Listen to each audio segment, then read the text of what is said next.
Il existe un grand nombre d'histoires concernant les bateaux. Certaines choses mystérieuses se sont déroulées il y a des siècles et quelques autres seulement quelques années. Aujourd'hui, bien, je vais vous raconter 7 de mes préférés.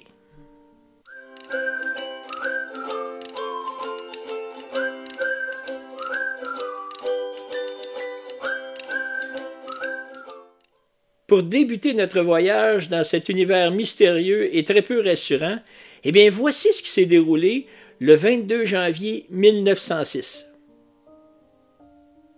Voici tout d'abord l'histoire du SS Valencia et son canot de sauvetage fantôme. Le 20 janvier 1906, le SS Valencia quitte San Francisco pour rejoindre Seattle. Mais ce navire à vapeur se perd dans la tempête. Il finit par dériver de sa route. En manquant l'entrée du détroit pour Seattle, il heurte un récif. Il est minuit le 22 janvier 1906. Dans la panique, l'évacuation des 106 passagers est chaotique.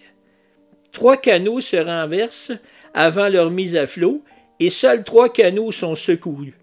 Un canot de sauvetage manque à l'appel.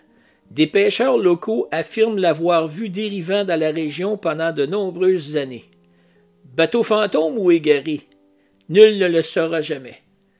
La disparition soudaine du Yarmouth. En 1812, le Yarmouth met les voiles vers les Antilles depuis le Canada. Le 2 mois doit y livrer une cargaison de poissons salés et de bois de charpente. L'allée se passe très bien, puisqu'une lettre expédiée des Antilles informe le Canada de leur arrivée et de leur retour prévu. Plusieurs semaines s'écoulent, le voilier ne revient pas. Près d'1 an après leur départ, le bateau arrive dans le port, toute voile dehors. Il abaisse son mât et jette l'ancre. Mais personne ne descend du navire. Les témoins de la scène stupéfaits décident de s'approcher avec une barque. Au loin, ils entendent la voix du capitaine leur hurler de rester à distance. Soudain, le bateau disparaît. L'année suivante, le bateau réapparaît subitement avant de s'évaporer à nouveau. L'apparition devient chaque année de plus en plus faible. Enfin, en 1872, le vaisseau fantôme disparaît à jamais.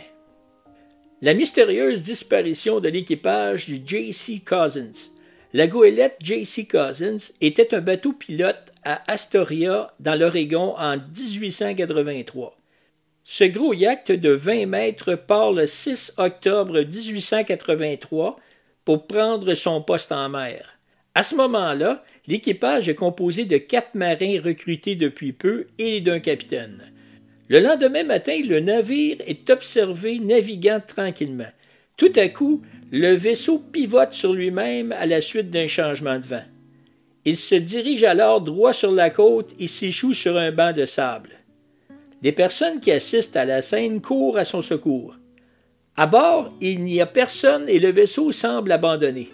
Pourtant, des patates cuisent encore dans une casserole sur une cuisinière chaude. Tous les effets des marins sont là, bien rangés. Le canot de sauvetage est arrimé au bateau et les bouées de sauvetage sont intactes. Il n'y a pas la moindre trace de lutte ou de désordre. L'équipage n'a jamais été retrouvé. À l'époque, une commission d'enquête a tenté en vain de résoudre le mystère, mais il demeure entier. Le légendaire et terrifiant Hollandais volant.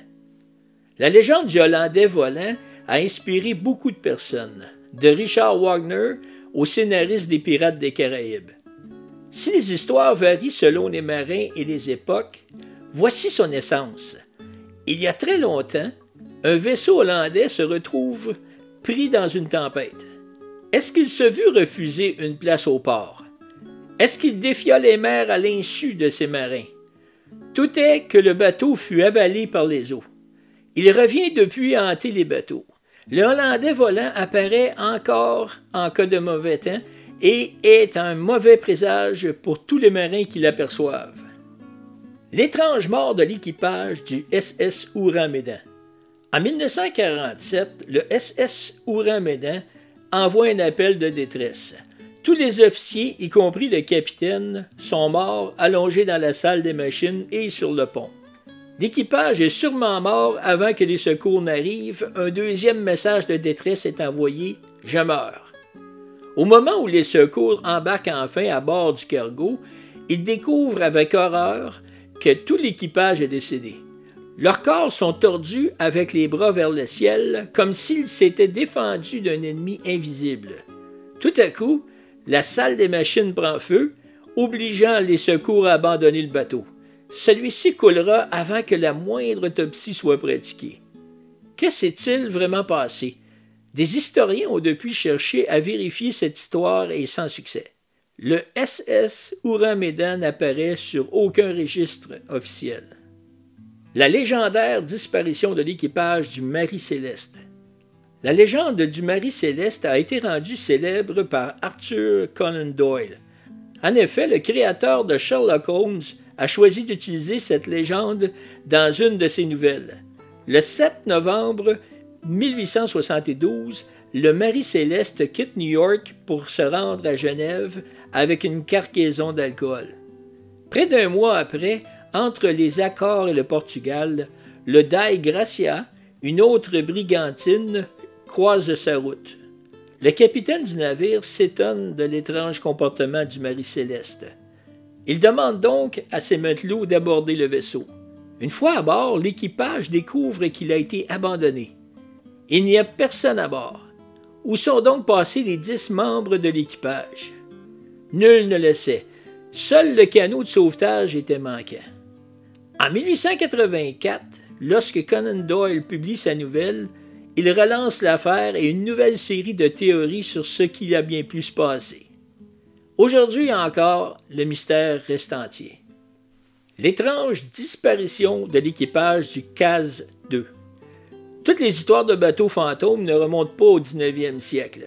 Certaines sont toutes récentes comme celle du CAS-2. Le 18 avril 2007, un hélicoptère remarque un catamaran à la dérive. Baptisé CAS-2, ce bateau semble abandonné sur la Grande Barrière de Corail. Le 20 avril, lorsque les autorités maritimes montent à bord, elles remarquent le moteur toujours en marche. Pourtant, il n'y a plus personne à bord. De la nourriture est installée sur la table. Seul détail qui sort de l'ordinaire, la grande voile est déchirée. Que sont devenus les 3 hommes âgés d'une 50aine d'années qui se trouvaient à bord? Leurs inexpériences de la mer a-t-elle causé leur perte? Leur corps n'ayant jamais été retrouvé, le mystère reste entier. Il existe et existera toujours des histoires mystérieuses et inexplicables. Celles que je viens de vous raconter aujourd'hui en font partie. J'espère que cette vidéo vous a plu et je vous remercie de votre passage. On se donne rendez-vous très bientôt et d'ici là, bien, portez-vous bien. À la prochaine!